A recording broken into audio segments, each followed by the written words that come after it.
नमस्कार, मैं रवीश कुमार। दोस्तों, 8 दिन पहले जो इज़राइल था वो अब इतिहास हो चुका है, जहां पे इज़राइल अब एक भूगोल है, एक नक्शे का, जहां बम गिरते हैं, मिसाइलें उठती हैं और नेतन्याहू का डर गूंजता है। लेकिन एक जमाना था जब बेंजामिन नेतन्याहू दुनिया को धमकाते थे। अब हालात ऐसे हैं कि वो खुद अपने मंत्रियों से कह रहे हैं, कृपया कुछ कीजिए, कोई बचा लीजिए। लेकिन अब कोई नहीं आने वाला। जहां पे अब इजराइल के पास सिर्फ 2 ही रास्ते बचे हैं, या तो घुटने टेक दे या फिर खुद नेतन्याहू देश छोड़कर भाग जाए। जहां पे ईरान किया फिर से बहुत धमाका। तो दोस्तों, ये समय इजराइल को क्यों देखना पड़ा और क्यों इजराइल का ये हालात हैं, इन सभी के बारे में जानेंगे। लेकिन उससे पहले अगर मेरा वीडियो आप सभी को अच्छा लगता है तो चैनल को सब्सक्राइब करके वीडियो को एक लाइक जरूर करें और कमेंट बॉक्स में बताएं कि आप ये वीडियो कहां से देख रहे हैं। दोस्तों, ईरान ने कुछ नहीं किया, बस उन सवालों का जवाब दिया जो बरसों से हवा में थे।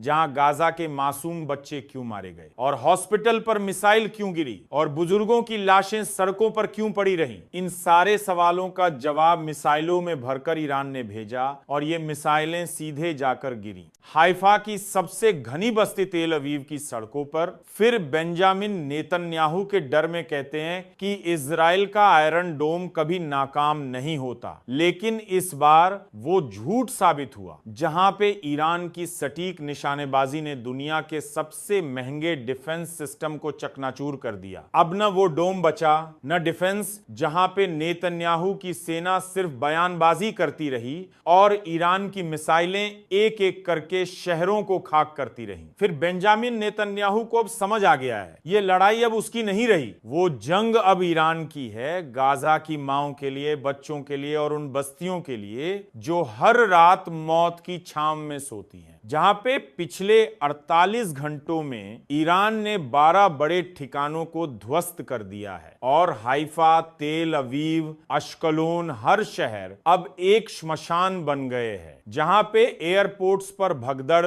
अस्पतालों में चीखें और नेतन्याहू की आंखों में आंसू हैं। जहां पे ये वही नेतन्याहू है जिसने गाजा के बच्चों की लाशों पर बयान दिए थे। आज वही नेतन्याहू दुनिया को इंसानियत की दुहाई दे रहा है। लेकिन इंसानियत का पाठ पढ़ाने वाले आज खुद परीक्षा में खड़े हैं। जहां पे ईरान ने साफ कह दिया है, ये कोई जंग नहीं है, ये हिसाब है, एक एक गोली का, एक एक कत्ल का। और सबसे चौंकाने वाली बात यह है कि अमेरिका अब धीरे धीरे पीछे हटता नजर आ रहा है। जहां पे वो डोनाल्ड ट्रंप जो कभी टीवी पर चिल्लाकर कहते थे कि ईरान को 24 घंटे में खत्म कर देंगे, अब कहते हैं हमें सोचने का वक्त चाहिए। इसलिए अब सवाल यह है, क्या अब अमेरिका भी ईरान से डरने लगा है या फिर रूस और चीन की चेतावनियों ने अमेरिका को खामोश कर दिया है? जहां पे रूस ने कहा है अगर ईरान को छुआ तो युद्ध शुरू होगा। जहां पे चीन ने 2 टूक कह दिया और कहा ईरान अकेला नहीं है। और अब तुर्की भी मैदान में है, सीरिया भी साथ है और दुनिया के तमाम मुस्लिम देश अब खुलकर बोल रहे हैं ईरान हम तुम्हारे साथ हैं। लेकिन बेंजामिन नेतन्याहू को यह सब सुनाई नहीं दे रहा। उसे बस अपने पुराने सपने दिखाई दे रहे हैं कि वह अली खामनेई को मार देगा। लेकिन अब यह सपना ही रहेगा।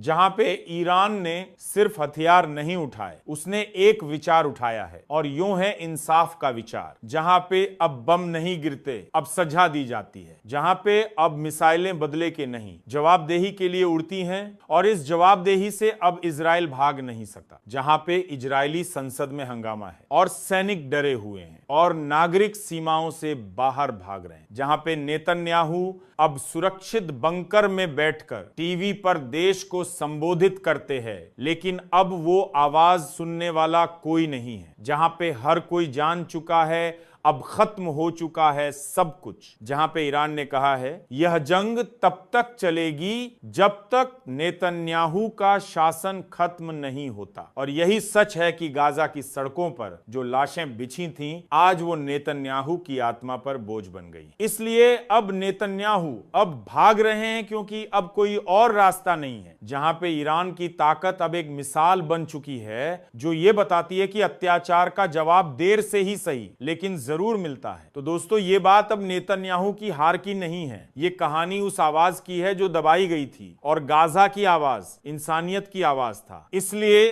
अब देखना यह है कि इजराइल और कितने दिन टिक पाएगा, क्योंकि उसके पास अब ना हथियार हैं ना हौसला। जहां पे ईरान की मिसाइलें सिर्फ इजराइल के शहरों को नहीं चीर रही, वे पूरे पश्चिम एशिया के भूगोल और राजनीति को बदल रही हैं। अब ये सिर्फ ईरान बनाम इजराइल की जंग नहीं है, अब ये एक मोर्चा बन चुका है जिसमें शामिल हैं वो सारे देश, वो सारी आवाजें जिन्हें बरसों से दबाया गया, कुचला गया और बारूद की ताकत से चुप कराया गया। इसीलिए ईरान ने इस जंग को क्षेत्रीय बनाने की जो योजना बनाई है वो अब एक रणनीतिक चक्रव्यूह में बदल चुकी है, और इस चक्रव्यूह में इजराइल फंस चुका है, जहां पे अकेला, थका हुआ और बिखरा हुआ है, जहां पे लेबनान से सटी सीमा पर अब हिजबुल्लाह के लड़ाके न सिर्फ तैनात हैं बल्कि जवाबी कार्रवाई भी शुरू कर चुके हैं, और गलीली इलाकों में हिजबुल्लाह की घुसपैठ है, जहां पे अब इजराइल की उत्तरी सीमा पर रोजमर्रा की बात हो चुकी है। और यही डर है इजराइल का,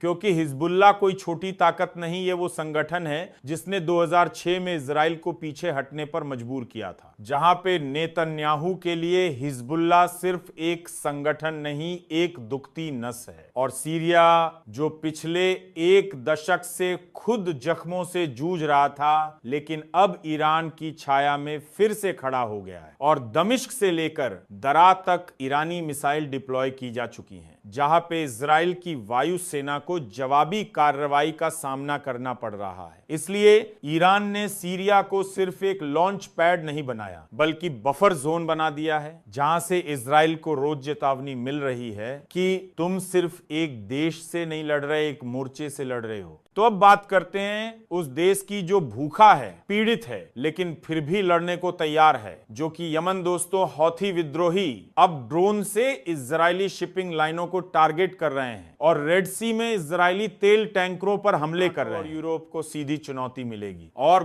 भारत जैसे देशों पर भी दबाव बढ़ेगा कि वो किस ओर खड़े होते हैं। तो दोस्तों, क्या रूस ईरान का साथ देगा? शायद हाँ, लेकिन शर्तों के साथ। पर यह दोस्ती जरूर है, लेकिन रणनीतिक है, भावनात्मक साथ नहीं। दोस्तों, दुनिया के मंच पर हर रिश्ता किसी न किसी फायदे से बंधा होता है। जहां पर अगर ये गठबंधन मजबूत होता गया तो आने वाले 5 सालों में दुनिया की ताकतों का संतुलन पूरी तरह बदल सकता है और हम एक नए विश्व युद्ध के मुहाने। और ईरान यमन के जरिए इजराइल की समुद्री नाकेबंदी कर रहा है। जिस देश को भूखा मरने के लिए छोड़ दिया गया था वह आज जियोस्ट्रेटेजिक पॉइंट बन गया है। तो दोस्तों, अगर आप चाहते हैं कि सच्चाई इस तरह आप तक पहुंचती रहे तो हमारे चैनल को सब्सक्राइब जरूर करें और कमेंट बॉक्स में बताइए कि आप किस देश, किस शहर से हमारी ये रिपोर्ट देख रहे हैं, क्योंकि ये रिपोर्ट सिर्फ एक रिपोर्ट नहीं है, ये गवाही है उस सच्चाई की जो छुपाई जा रही थी।